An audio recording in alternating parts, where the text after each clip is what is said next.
Các bạn thân mến, hôm nay mình xin trình bày cách làm mắm Thái chay. Đây là cái món mà được rất nhiều người ăn và ghiền luôn. Con trai của mình thì không quen ăn những cái món mắm, nhưng đặc biệt cái món mắm này lâu mà không làm thì nó nhắc. Cách làm của mình bảo đảm an toàn vệ sinh, nên để cả 10 ngày trong tủ lạnh vẫn là ok. Bây giờ mình mời các bạn theo dõi cách mình làm. Trước tiên là mình sẽ xài thơm, một cái trái thơm to chín. Mình cắt vỏ rồi lấy cái cùi, lấy mắt ra, xong thì mình cân lại là 500g. Và mình xắt mỏng rồi mình cắt lại cắt sợi.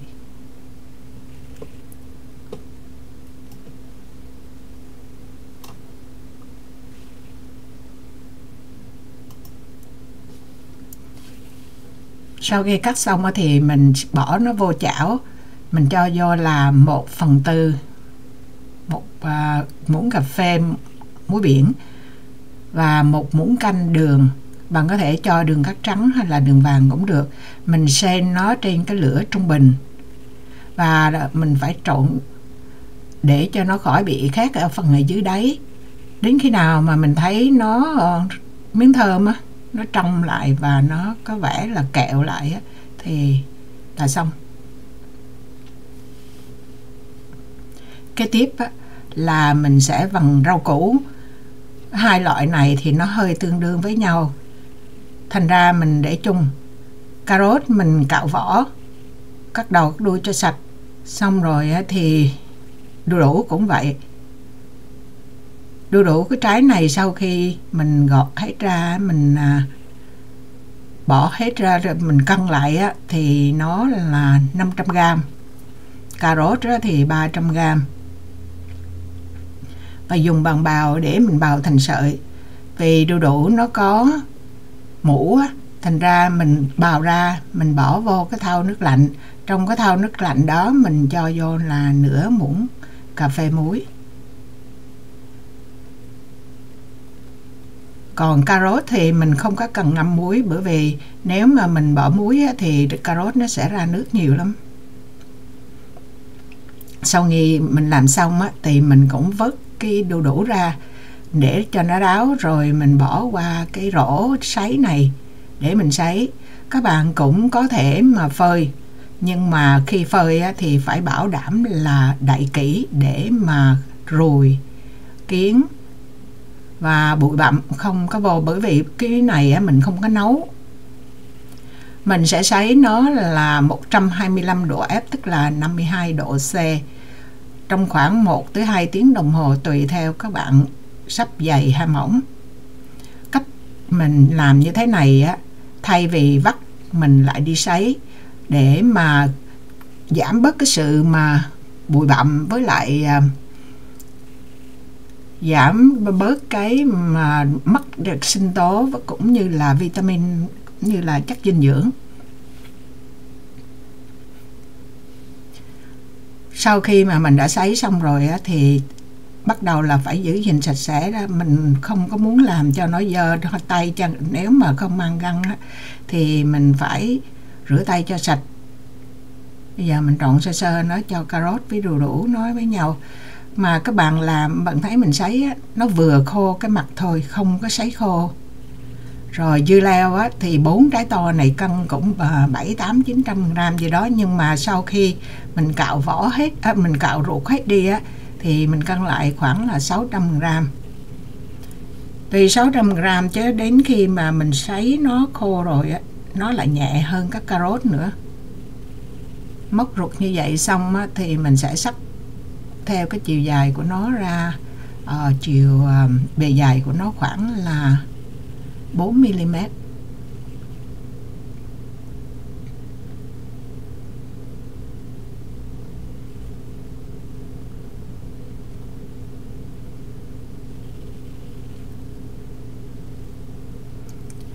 Cái này mình cũng phải sấy nó.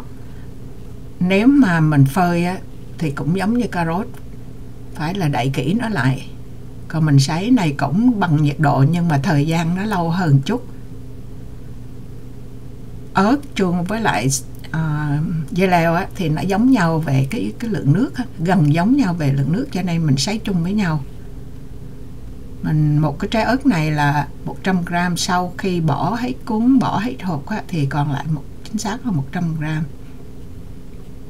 Mình cũng cắt nó cỡ 4mm chiều dày.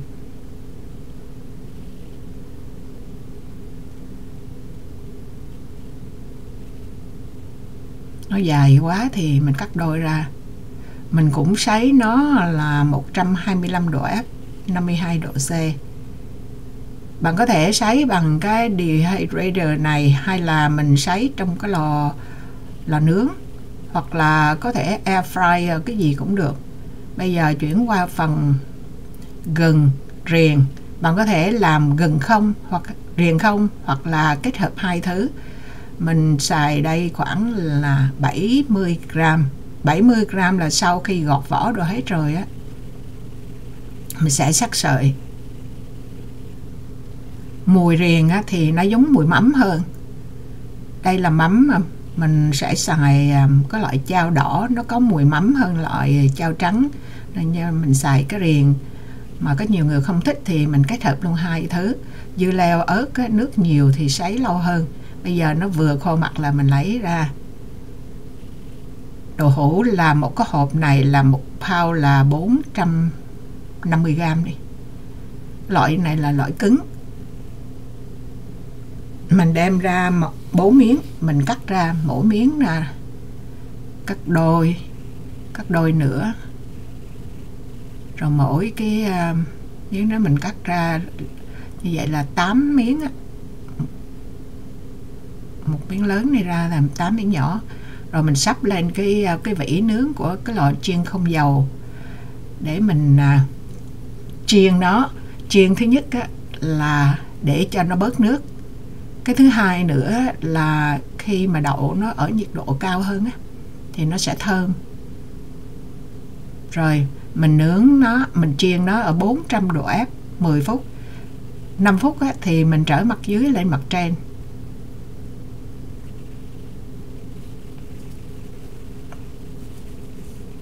Mà làm tuần tự như vậy dồn á, thì nó có vẻ là rườm rà rắc rối.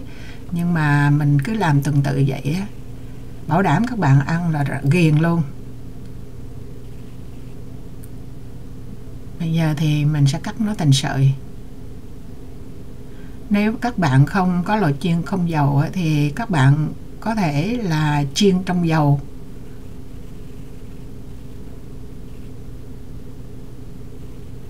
Rồi cứ vậy là mình cắt cho xong mình bỏ nó qua một bên.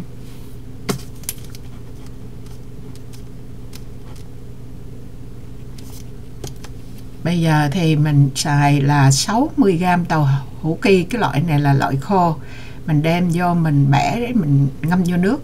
Ở trên cái bì á, là nói ngâm 5 phút, nhưng mà bảo đảm các bạn 5 phút nó vẫn còn cứng à. Mình ngâm tới 20 phút xong mình vắt ráo. Và tiếp theo là phần củ cải. Củ cải này không muối mà họ bỏ đường, rất là ngọt luôn. Mình sắc mỏng rồi mình ngâm vô nước, mình xả cái màu nó đi, mình vắt ráo. Mình làm mất cái khúc mà quay video đó đi, cho nên may á, lẫn còn nửa bịch. Thành ra mình chụp hình mình nói thêm cho các bạn.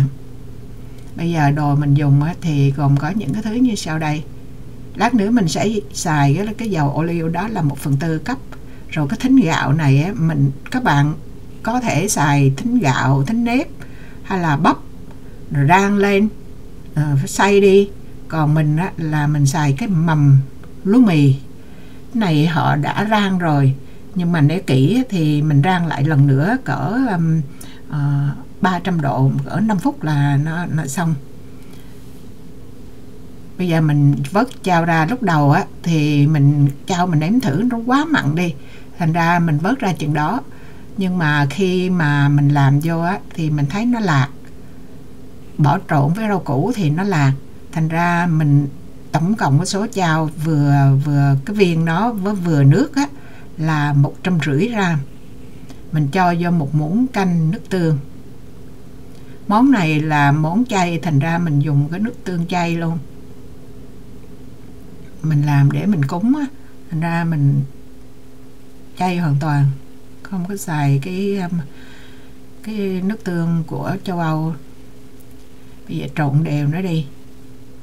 Rồi nếu mà chỗ này á, thì các bạn muốn bột nêm, bột ngọt, cái vị đường á, thì bỏ vô. Mình chỗ này á, thì mình xài là 2 cái bịch đường này. 2 bịch đường này á, thì nó tương đương với lại 1 muỗng canh. Rồi 1/4 cốc dầu ô liu nếu mình bỏ vô chảo.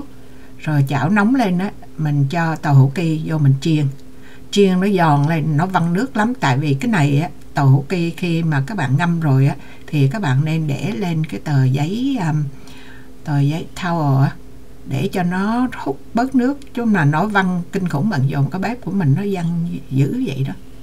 Rồi sau khi mình vớt tàu hũ ki ra thì mình cho riềng gừng vô, mình xào cho nó thơm lên. Nó thơm xong á, thì mình cho đồ hũ mà mình đã sắc rồi á, cho vô luôn. Rồi đây á, là cái củ cải ngọt mà mình đã sắc mỏng, mình ngâm bớt cái nước vàng vàng, không bỏ màu gì mà vàng rồi khè, mình bỏ bớt cái nước nó đi. Rồi mình vắt ráo, mình bỏ vô mình xào luôn. Cái hỗn hợp chao nước tương hồi nãy với đường hồi nãy á, mình làm, bây giờ mình bỏ vô. Tại chỗ này á, là mình nếm, mình thấy lạc á, cho nên mình phải bỏ thêm nữa. Nó trộn được cho nó đều.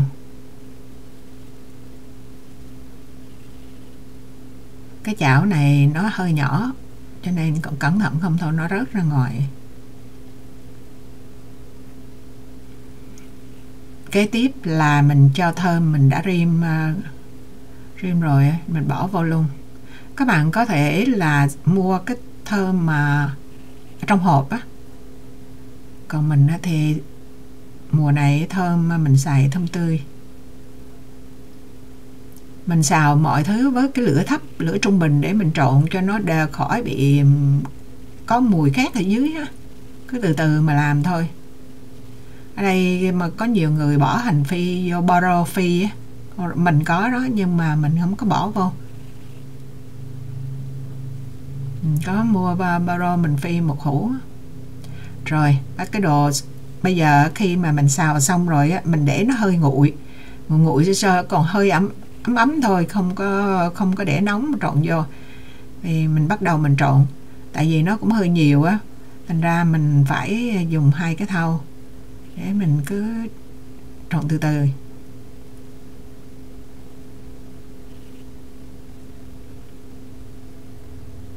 Rất là, bạn thấy nãy giờ là những cái đồ xào này là mình nấu lên là mình cũng sát trùng rồi, xong xuôi sạch sẽ rồi.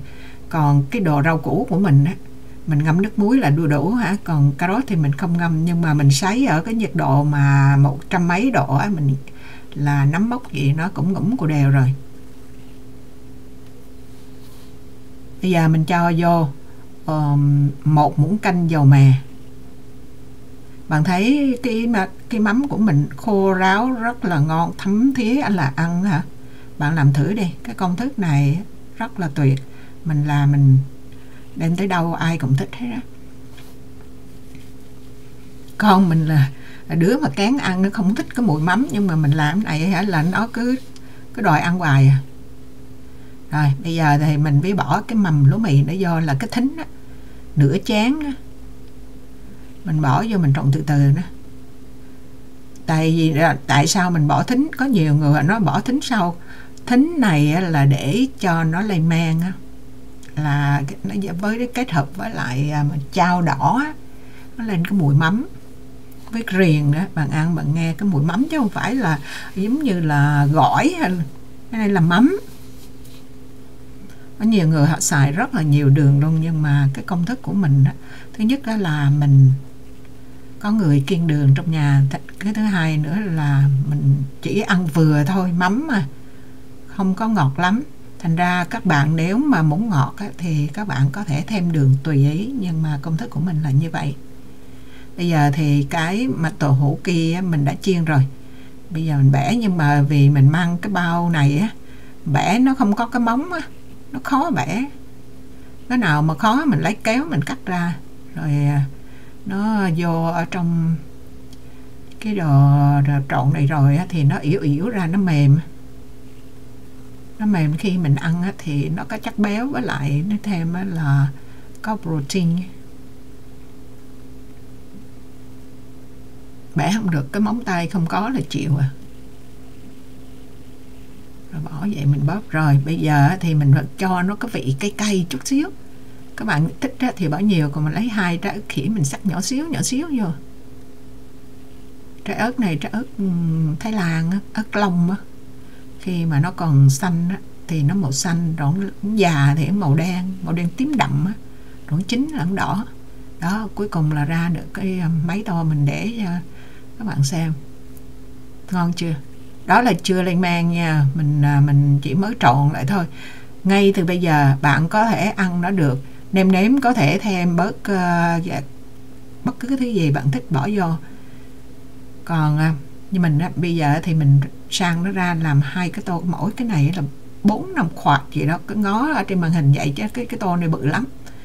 Thì mình đè nó xuống, đè cho nó đỡ chiếm thể tích, với lại nó cũng để cho nó chậm cái quá trình lên men á. Rồi, chỉ đơn giản vậy thôi. Bạn làm thử theo cách này, bảo đảm bạn ăn rất là ngon luôn. Mà nếu không ngon á, thì cái cây mình đó bạn vô bạn cho mình hay. Cảm ơn các bạn đã theo dõi, hẹn gặp lại các bạn trong những video kế tiếp. Bye bye.